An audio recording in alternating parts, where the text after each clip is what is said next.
Hello, welcome back to Ping Pong Playbook. I'm Graham. There's a number of videos which I've wanted to do, which I don't see many online, and I guess this comes from having a certain amount of aggravation during league games in the sort of northwest area where I am. Service is quite a sort of a hot topic amongst various table tennis players. So I thought what I'll do is I'll go over the rules that are quite explicit and quite clear. There are some players who they say they don't understand them. It's either that they've never read them or that they have no interest in following the rules. I'd recommend people do this, which is to get the rules of the service and print those out, or indeed have the whole PDF, which is available on tabletennisengland.co.uk. I've done this, I've laminated it, so for anyone that is contravening the rules, I can get this out of my back case and very simply either educate them or, it can cause aggravation, but let's face it, no one likes to be cheated out of a game. So let's go through them.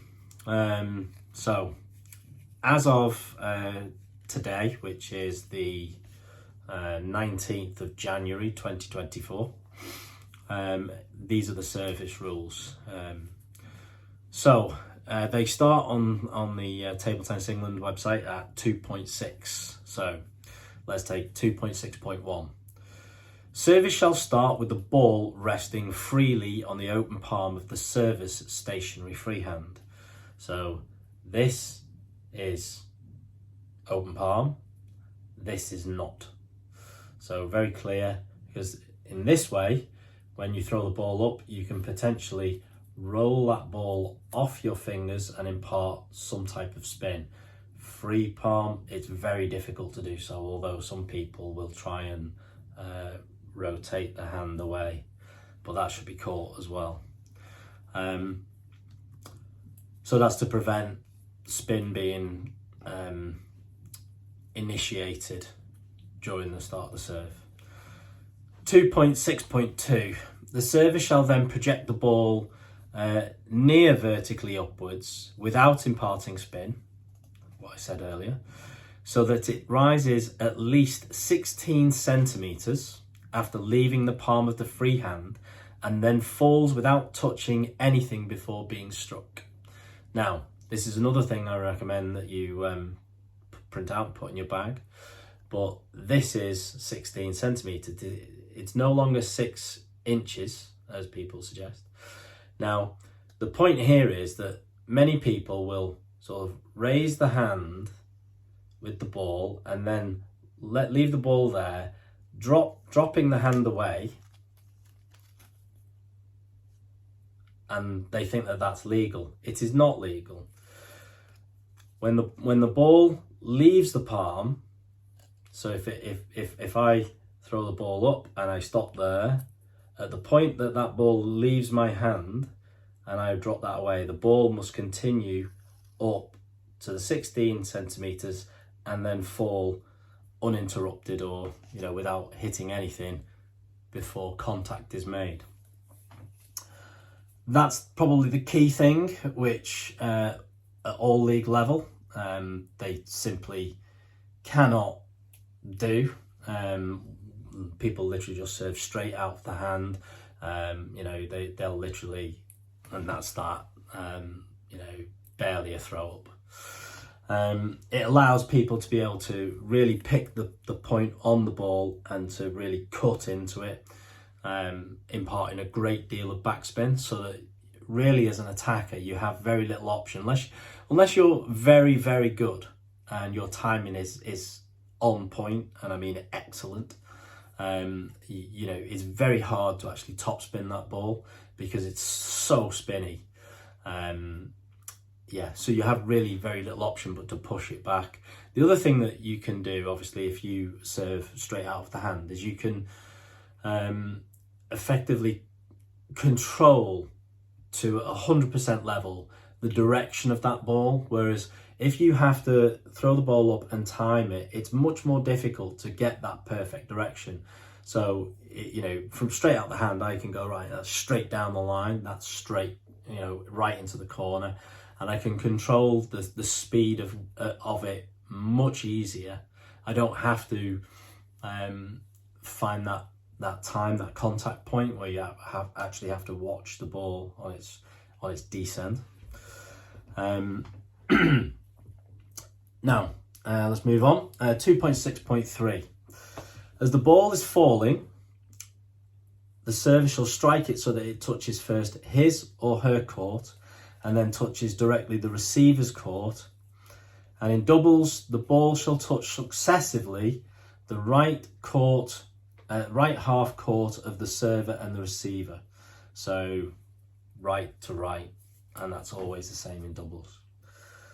2.6.4. From the start of service until it is struck, the ball shall be above the level of the playing surface and behind the server's end line, and it shall not be hidden from the receiver by the server or his or her doubles partner or anything they wear or carry. Now let's cover this. So the ball shall be above the level of the playing surface. So let's try and illustrate this. So if this is the level of the table, and I drop the ball down and then throw the ball up, then I could do anything to this ball. You cannot see this ball here currently in this situation. So what I recommend is if you put your thumb on the table, then it is impossible for me to push my hand below the level of the table.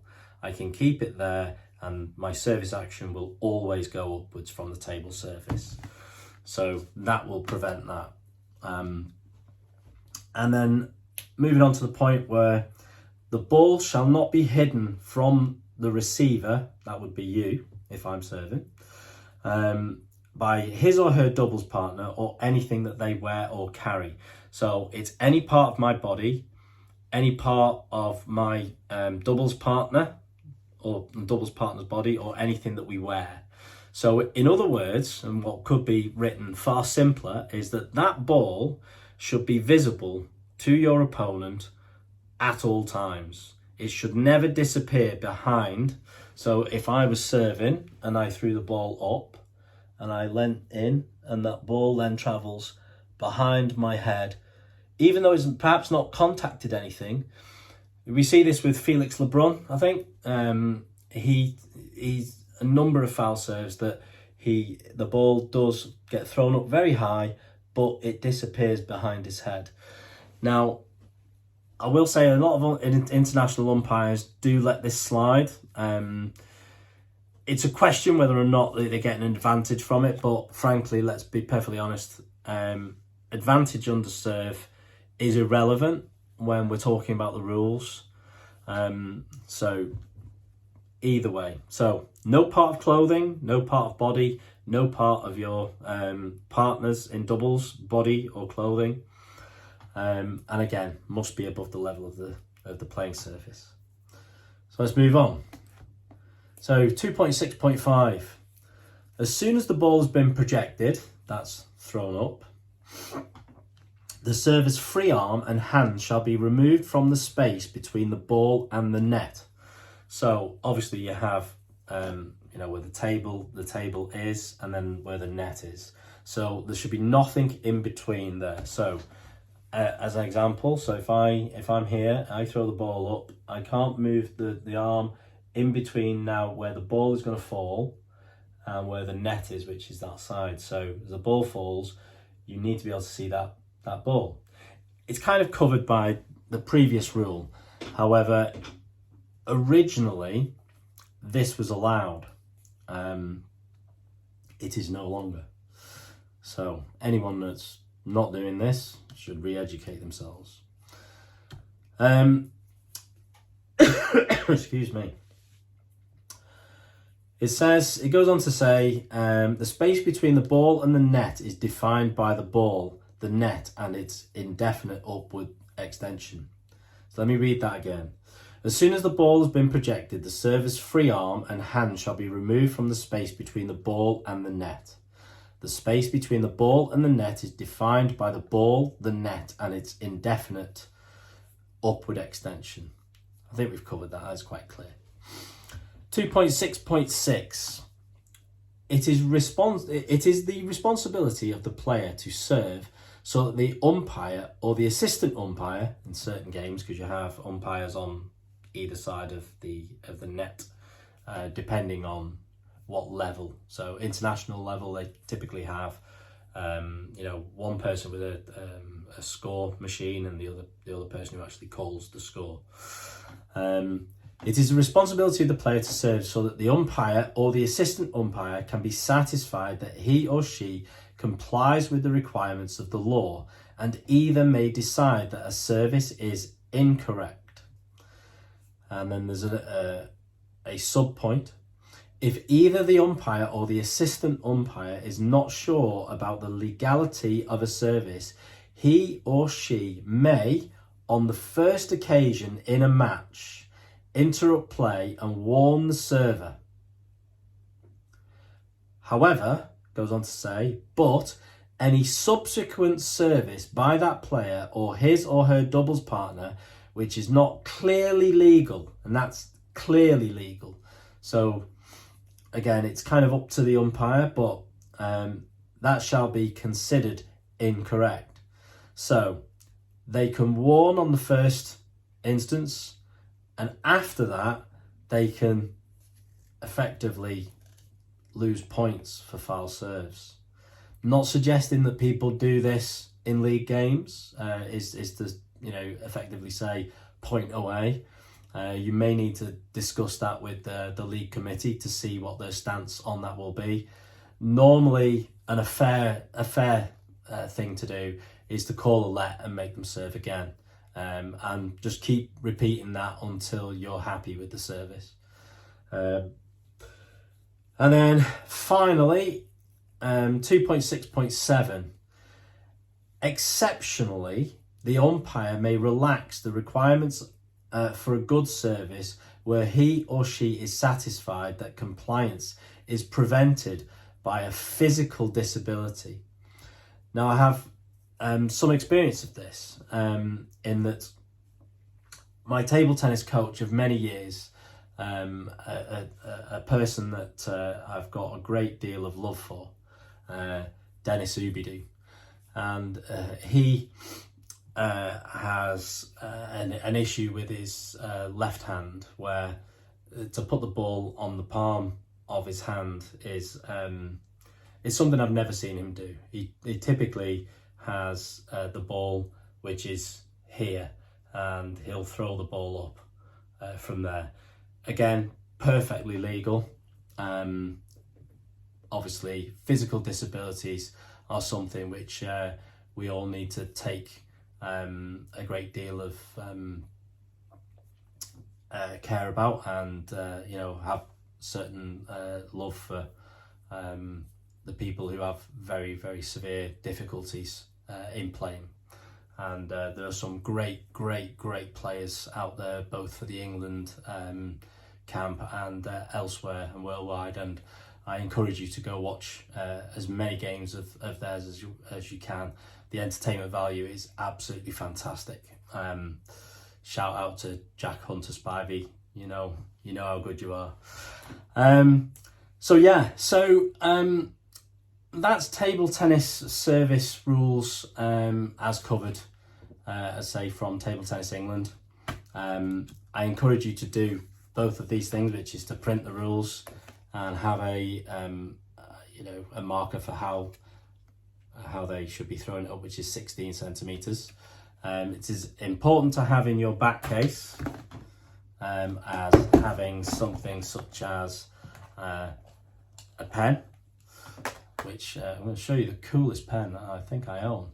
It's like a syringe, so yeah, you can really wind people up. Yeah, I'm getting good drugs. Seriously, kids, don't do drugs. And the other thing which to have in your back case, other than your bat, of course, is to have a net guide, which will allow you to measure the height of the net, which again is something very important. Yeah, so that covers that. I guess any questions that you have, please write them in the description, and of course, like and subscribe so you don't miss a shot. Here is the master getting it wrong.